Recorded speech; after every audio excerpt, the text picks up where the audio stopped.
அனைவருக்கும் வணக்கம். நம்ம அரடா கணிதம் சேனல்ல முந்தைய ஆண்டுகளுக்கு கேட்கப்பட்ட போட்டித் தேர்வு கணக்குகளை பத்தி பார்த்துட்டு இருக்கோம். அந்த வரிசையில 2014ஆம் ஆண்டு குரூப் 1 எக்ஸாம்ல கேட்கப்பட்ட அந்த தொட்டி, குழாய்கள் சார்ந்த கணக்கு. இதுதான் நம்மளுக்கு முக்கியமான கணக்கு. எல்லா போட்டித் தேர்வுகளையும் இந்த கணக்கு இல்லாம இருக்காது. ஏபிங்கிற 2 குழாய்கள் ஒரு தொட்டியினை நிரப்ப முறையே 10, 15 மணி நேரம் ஆகிறது. ரைட்டா? ஏவும் பியும் இந்த தொட்டியை நிரப்ப போது ஏ வந்து 10 மணி நேரம் எடுத்துக்குது, பி வந்து 15 மணி நேரம் எடுத்துக்குது. முதலில் 2 குழாய்களும் ஒரே நேரத்தில் திறக்கப்பட்டு 4 மணி நேரத்துக்கு பிறகு குழாய் ஏ மூடப்படுகிறது. 2 குழாயும் ஒரே நேரத்தில் திறந்து ஏவை மூடிட்டாங்க. எத்தனை மணி நேரம் எடுத்துக்கிறாங்க? 4 மணி நேரம். தொட்டியின் மீதி பகுதியை நிரப்ப குழாய் ஏ எடுத்துக்கொள்ளும் நேரம் என்ன? ரைட்டா? பார்ப்போமா கணக்கு? ரைட். ஃபர்ஸ்ட் தனித்தனியாக எடுத்துக்கோமா. நேரமும் வேலையும் என்ன பொருத்த முடியாது? எதிர்த்தகவு பொருத்த முடியாது. அப்போ ஏ என்ன எடுத்துக்குது? 1/10. பி என்ன எடுத்துக்குது? 1/15. இங்கே 4 மணி நேரம் கழிச்சு மூடுறாங்க. ஃபர்ஸ்ட் நம்ம 1 மணி நேரத்தில் அது எவ்வளோ வேலை பார்த்துருக்குன்னு பார்ப்போமா. அப்போ 1 மணி நேரத்தில் 2 ஒரே நேரத்தில் தானே திறக்கிறாங்க பாருங்க. ஒரே நேரத்தில் திறக்கப்பட்டு அப்போ கண்டுபிடிப்போமா. கூட்டுங்க. 1/10, 1/15. இதுக்கு நம்ம என்ன கண்டுபிடிக்கணும்? மீசியமாக கண்டுபிடிக்கணும். ரைட்டா? ஏன்னா அடிமானம் ஒன்றா இல்லை. 10, 15. 2 5 10, 3 5 15.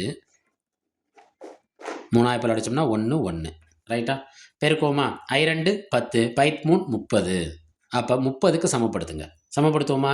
எத்தனை 10 30? 3 10 30. அதே 3ஆல் மேலே பெருக்குங்க. 1 3 3. எத்தனை 15 30? 2 15 30. அப்போ 2 2. அப்போ என்ன கிடைக்குது? 5/30. அடித்தா என்ன கிடைக்குது? 1 5 5, 6 5 30. இது எத்தனை மணி நேரத்தில்? 1 மணி நேரத்தில். ஆனால் கேள்வியில் பாருங்கள் 4 மணி நேரத்துக்கு பிறகு ஏ குழாய் மூடப்படுகிறது. அப்போ 4 மணி நேரம் ஒர்க்கு நடந்திருக்கு. அப்போ 4 மணி நேரத்தில் எவ்வளோ ஒர்க்கு நடந்திருக்குன்னு பார்ப்போமா. 4 மணி நேரத்தில். அப்போ 4 1/6. 2 2 4, 3 2 6. அப்போ 2/3 பங்கு நடந்திருக்கு.